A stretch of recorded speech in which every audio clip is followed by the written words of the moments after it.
పరిశుద్ధ వాక్యం ద్వారా మాట్లాడాము.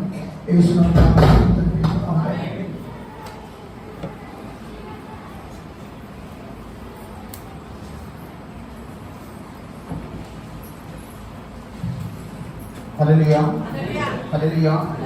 ప్రభువైన యేసుక్రీస్తు నామములో పిల్లలు అందరికీ వందనాలు చెల్లిస్తున్నాను.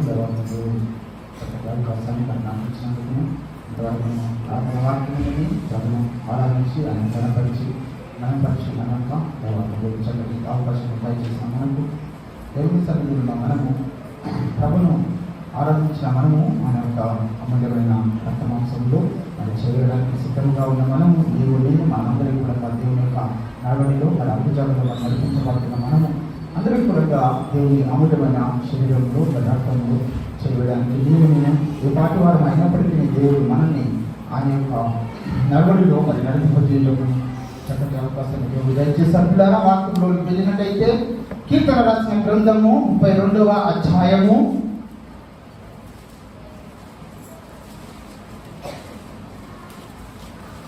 కీర్తన రాసిన గ్రంథము 32వ అధ్యాయము మొదటి వచనం చూడండి. తన అతిక్రమములకు పరిహారము నొందినవాడు, తన పాపములకును ప్రాయశ్చిత్తము నొందినవాడు ధన్యుడు. యెహోవా చేత నిర్దోషి అని ఎంచబడిన వాడు, ఆత్మలో కపటము లేనివాడు ధన్యుడు. హల్లెలూయా హల్లెలూయా. సంపూర్ణత లేని క్రియలను అంతరంగ హృదయ పరిశీలన జీవపు ప్రాంగములో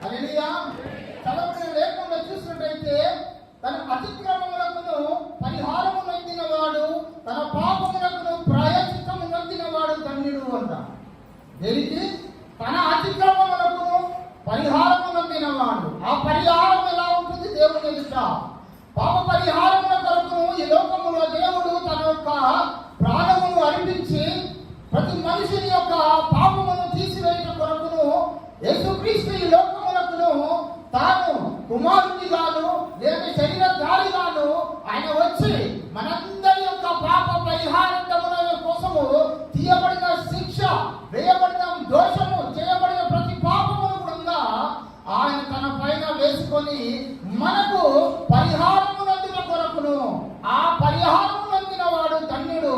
యెహోవా చేత నిర్దోషి అని ఎంచబడిన వాడు, ఆత్మలో కపటము లేని వాడు. కపటులారా, సంపూర్ణత లేని క్రియలు మనిషిని జీవితంలో ఇంకా సంపూర్ణముగా తనలో ఉన్న క్రియలు ఏం కాలేమో పోలేవు. మనిషి లోపల నుండి సంపూర్ణముగా సంపూర్తిగా మనిషి లోపల ఉన్న క్రియలు బయటికి ఎప్పుడైతే పోతాయో, ఆ సంపూర్ణ జీవితం ఎప్పుడైతే మనిషిలోనికి వస్తుందో అప్పుడు అంతరంగములో ఉన్న హృదయము పరిశీలన చేయబడుతుంది. ఎక్కడ?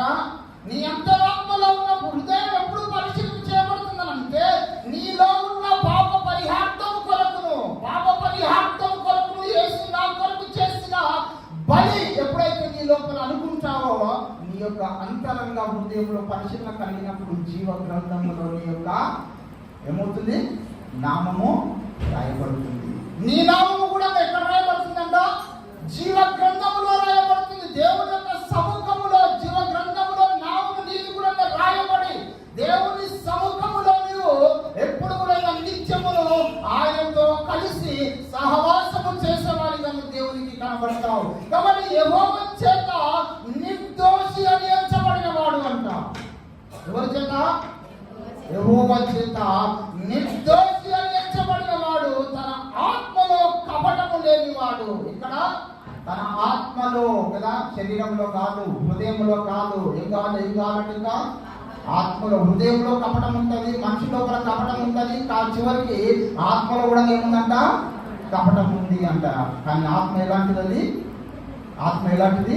నిత్యము దేవుణ్ణి గణపరచండి, నిత్యము దేవుని ఆరాధించండి, నిత్యము దేవుని మహిమపరచండి, నిత్యము దేవుని కొనియాడడానికి వరకు ఉండేది. దేవునిలో వచ్చిన ఆత్మ, ఆ పరిశుద్ధ ఆత్మను దేవుడు నీలో పరిశుద్ధంగా ఉంచాలనుకుంటున్నాడు. కానీ అందులో కూడా కపటం ఉంది అంట. దీంట్లో ఆత్మలో కపటం లేదు వాడు. అంటే మనిషి లోపల కాదు, హృదయం లోపల కాదు, కానీ ఇంకెవరి లోపల ఉన్నది?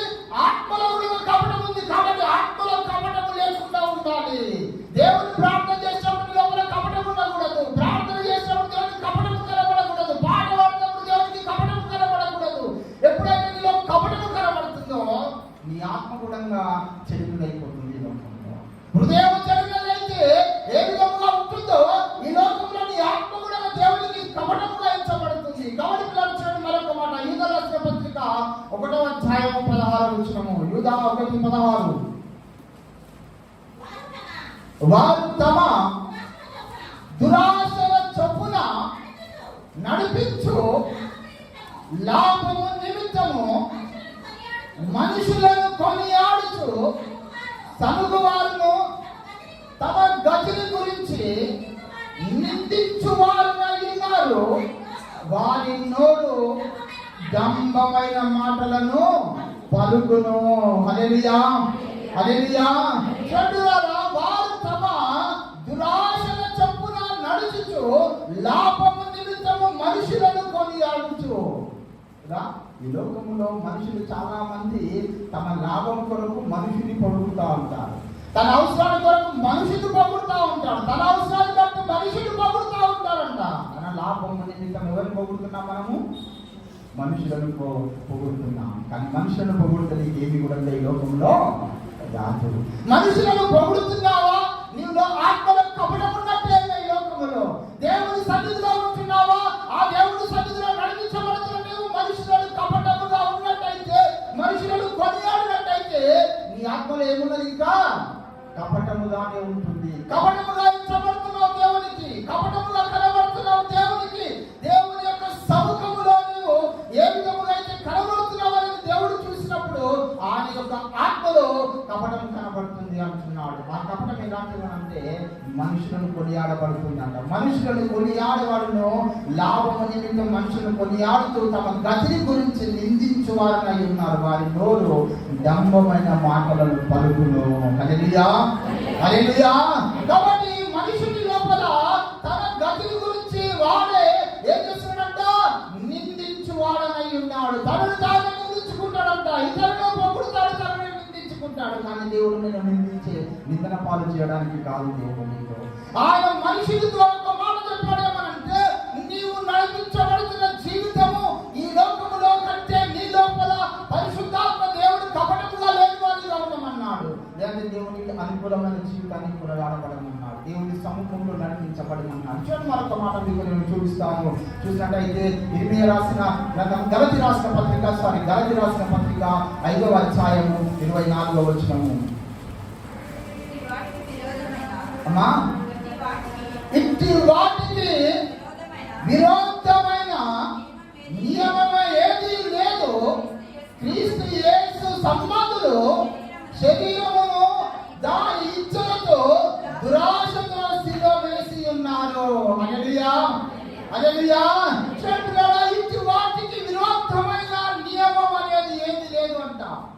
ఒక మనిషికి ఒక నియమం అనేది ఏది లేదు.